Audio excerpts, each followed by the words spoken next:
Sahabat masih belum memahami tentang hidden debt atau hutang tersembunyi yang dilakukan selama beberapa tahun ini yang diwanti-wanti oleh media kemarin itu? Artinya apa? Kita ulangi lagi nontonnya. Saksikan video tersebut. China has lent billions to governments around the world.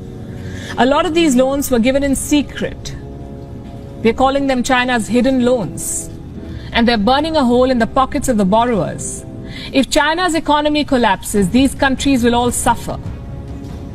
And that's just part of the problem. Hidden debt hurts all of these countries. Let me give you the example of Indonesia here.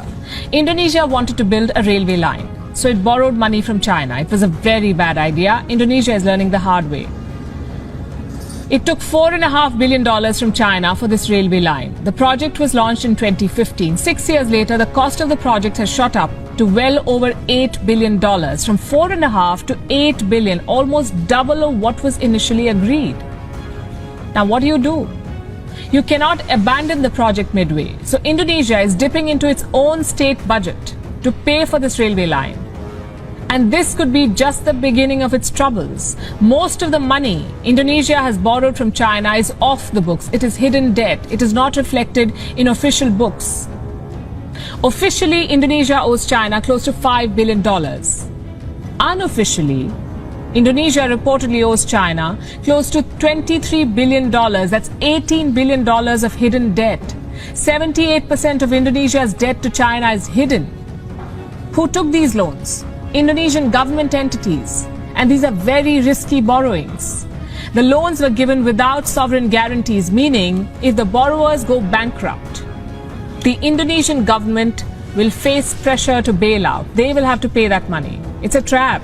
Kita jelaskan sekarang, begini logikanya. Indonesia kan negara sosialis elitis di dalam mengelola ekonominya. Dan apa itu sosialis elitis? Agen perubahan atau penggerak roda ekonominya adalah BUMN. Sosialis adalah aliran bernegara yang heavy on government. Dan rakyatnya hanya penonton, diam saja. Yang bergerak semuanya pemerintah. Peraturannya ketat, yang mengerjakannya adalah orang-orang pemerintah. Kalau seperti Taiwan, Jepang, Korea Selatan, dan Partai Republik Amerika, mereka adalah kapitalis yang berpihak kepada swasta. Taiwan, Korsel, dan Jepang sosialis akar rumput atau bottom up. Partai Republik Amerika top down atau kapitalis elitis. Oke, kita jelaskan sebentar ya. New Mind adalah kapitalis akar rumput, pro UKM. Maaf, jelasin sedikit agar menjadi pemahaman para sahabat tentang New Mind. Kita balik ke topik tentang kelolaan BUMN di Indonesia yang mungkin di dunia hanya Indonesia yang melakukan hal itu. Satu-satunya di dunia. BUMN adalah badan usaha milik negara. Jelas ya untuk hal ini. Bentuknya korporasi. Kalau korporasi berhutang, maka yang nanggung adalah pemiliknya.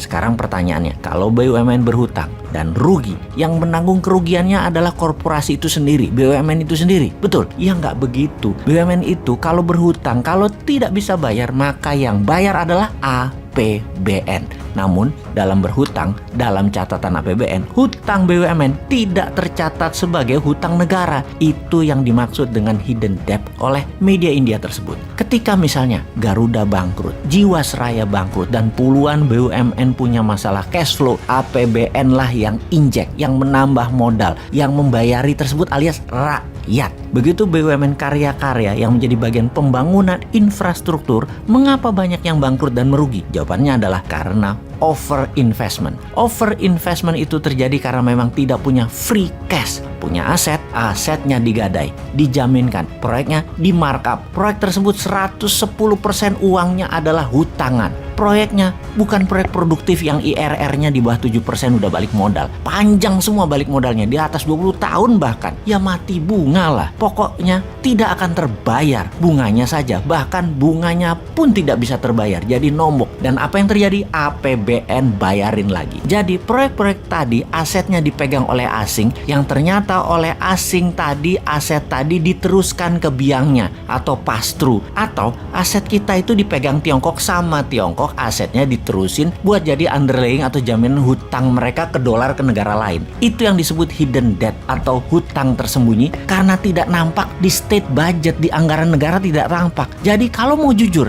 bagaimana mulai sekarang hutang BUMN dicatat di APBN?